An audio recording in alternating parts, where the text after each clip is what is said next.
We're going to jump into a seller call where I call a seller who was just dumped by a wholesaler at the last minute. In fact, this lady, Jacqueline, 67 years old, was planning on moving across the country after this wholesaler promised to close escrow on her deal, just to pull the rug out from underneath her the day before close of escrow. Let's get into it.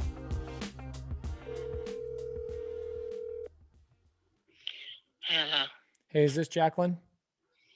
Hey, speaking. How can I help you? Hey, Jacqueline, I know it's really late. My name is Pace, and Ted Miller is my partner. I actually live in Phoenix, and he was telling me about the situation that the other investor put you guys in. Uh-huh.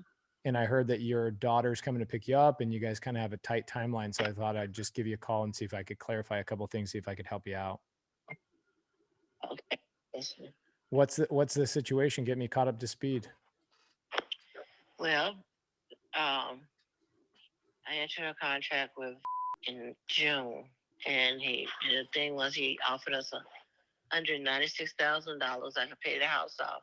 Okay. And I would have something over so I could take him, do the move, and be comfortable when I got there. Okay. And how much cash was that? I didn't know he was paying I was gonna have to pay the mortgage off. The offer was $196. And you owe like 190 or something, so you'd get like $6,000 or something. At that time, I was 181. What I had known that I owed was 181.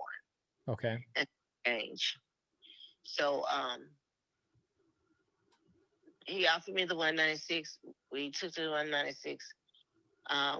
Went to understand I would pay the mortgage off and everything would be turned over. We were supposed to be going to close on this Friday. What an idiot.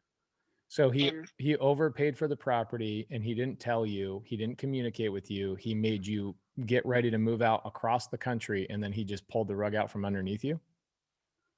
Basically, yeah. The rug has been pulled with underneath me. Basically, I've cleared the house up. I've gotten everything ready because of the fact that when he told me that we were closing on the 30th. Now, I had not heard anything about what time we were supposed to close on Friday. And I've bought homes before. So when there is a closing, we always know anywhere from 10 to 12 days what day we're closing and what time we're closing.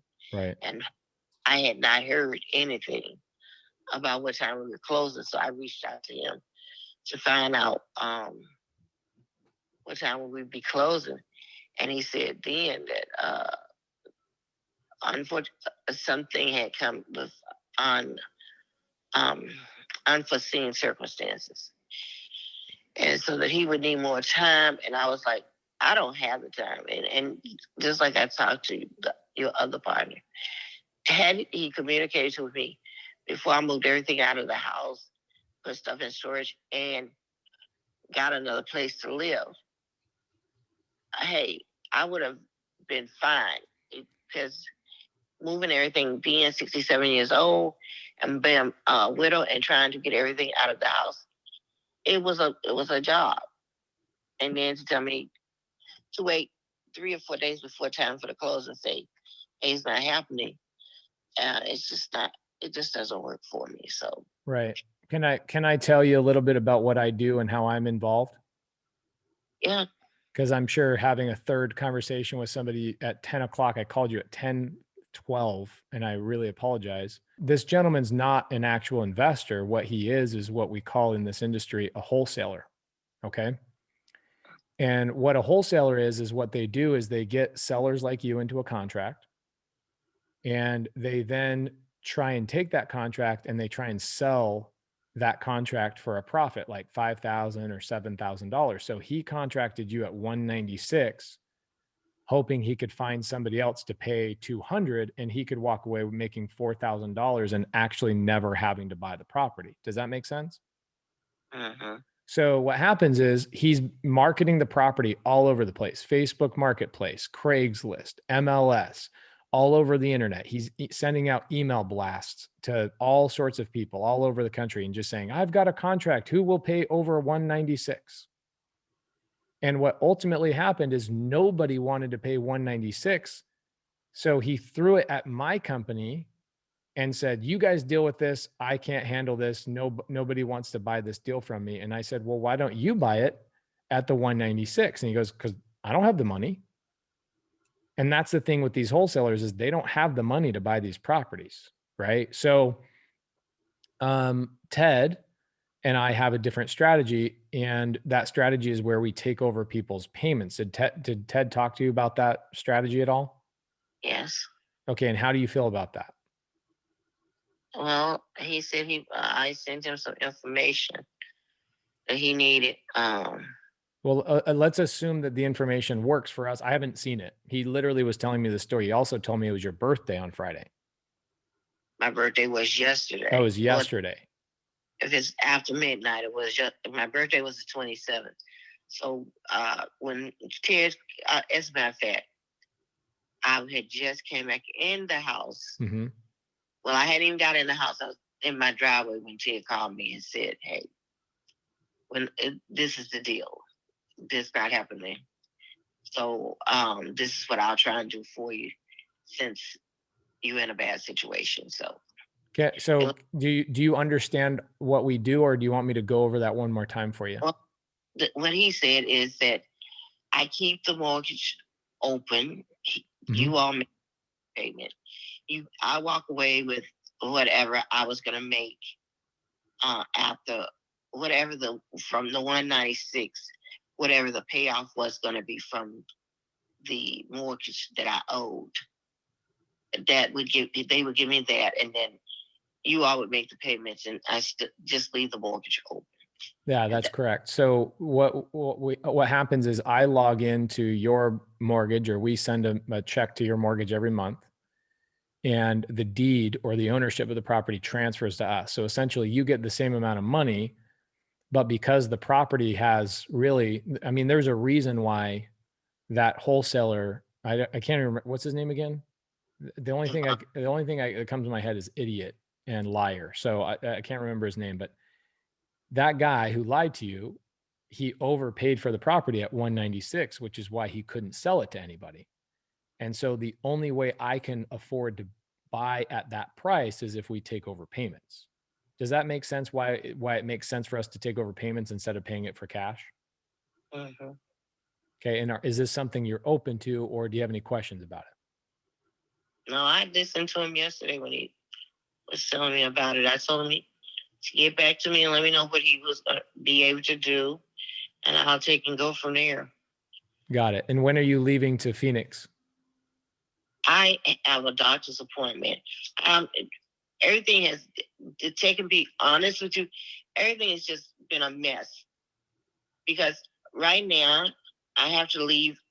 Right now, I am moving out of this house on Friday because I've taken everything out of the house. Only thing I left in the house was a TV and a bed. Mm-hmm. So my whole house is empty. I have no pots and pans. I can't cook. I can't do anything. The only reason why I didn't take the bed and the TV was because yesterday was my birthday, and I said I want to be in my own house for my birthday and sleep there for the day and the night, and then I'm out of here and I'll take the bed and stuff out. So everything has been cleared out of the house.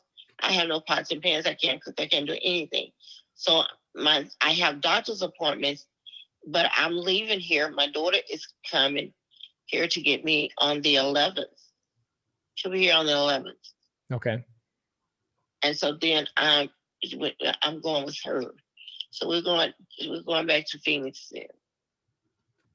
So I have to be, I know that I have to sign a lease. The lease has to be signed, I think she said, by the 13th. And so you've got to have like first month's rent and security deposit and all that kind of stuff in cash, right? $3,500. Okay. And if I refuse to do the lease, if the contract that I've already entered in saying I will take this apartment, if I don't do it, then I'm going to have to pay a penalty. Okay. Because I signed an agreement for 6 months. My agreement was I was going to be there for 6 months. So I'm going to have to pay a penalty if I don't do what I've said. Wow. Well, let's try and figure this out. I'm really glad you answered it 10:20 at night, your time.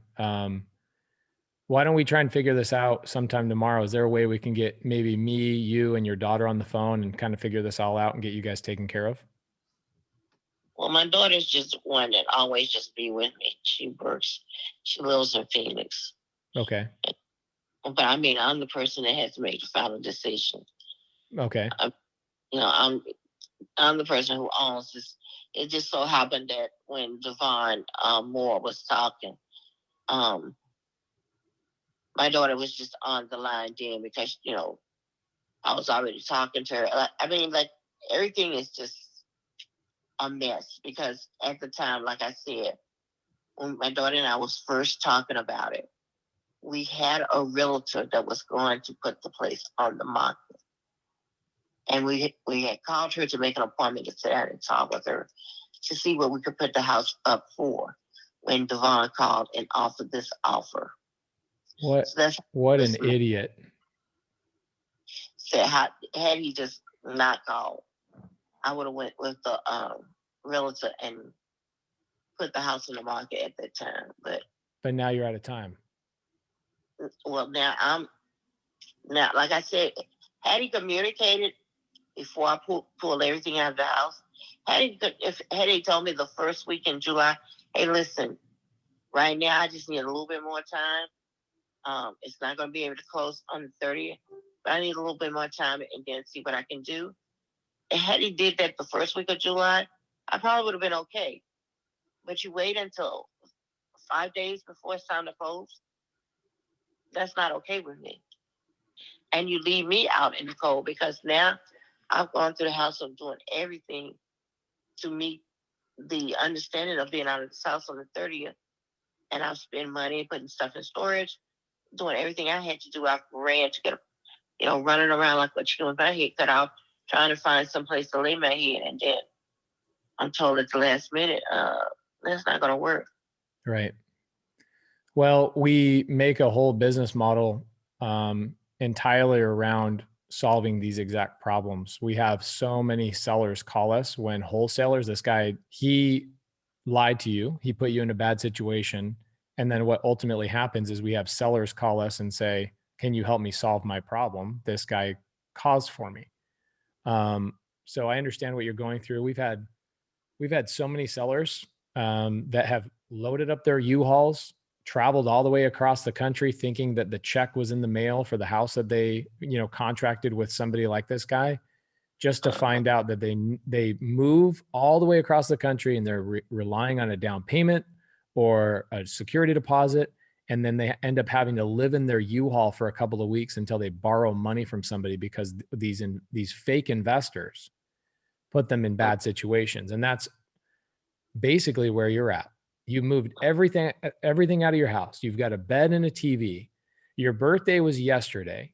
This guy tells you 5 days before, hey, I can't handle this and I need more time for unforeseen circumstances.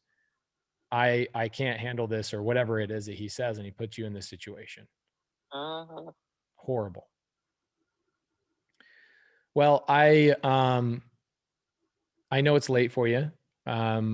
Ted and I would love to help you out, buy the home, get you some cash, solve the problem, and move forward with you. Do you have any questions for me before we end the call and maybe set up a call to chat tomorrow? No, I'm fine. I mean, I think Ted explained everything. You basically said the same thing that Ted told me earlier today. I don't think I have anything that I don't understand about the whole situation. What time works for you tomorrow for us to just go through everything and move forward? Whatever time y'all call. Just tell me what time you're going to be calling, and I'll make myself available. Okay. I will give you a call at 8 a.m. tomorrow morning. Does that work okay? I know that's, you're going to bed right now. It's 10:30. Is 8 o'clock too early for you? No, I mean, my phone is always in the bed with me. Okay. Then comment. I haven't gotten up. The phone is in the bed, so I answer just like I did tonight. Got it. Okay, great. I'll give you a call between 8 and 8:30 your time tomorrow morning. That's fine. Happy birthday. Let's solve this for you. What a mess. Well, we'll fix it. That's what I told my daughter. I said, what a mess. I turned 67 and here I am in a mess. When you come out to Phoenix on the 11th, me, my wife, we'd love to take you to dinner for a happy birthday and get you a cake or whatever you want to do. Just let's solve this mess and move on. All right, I'll talk to you in the morning. All right. Thank you so much. And what did you say your name was so I don't be rude? My name is a really weird name. It's Pace, P-A-C-E, like Pace Pecani sauce, or pacemaker, like the heart monitor, pacemaker. Okay, Mr. Pace. Thank you so much. We'll talk to you tomorrow morning. You have a blessed and wonderful evening. All right. Thank you. Bye-bye. Bye-bye.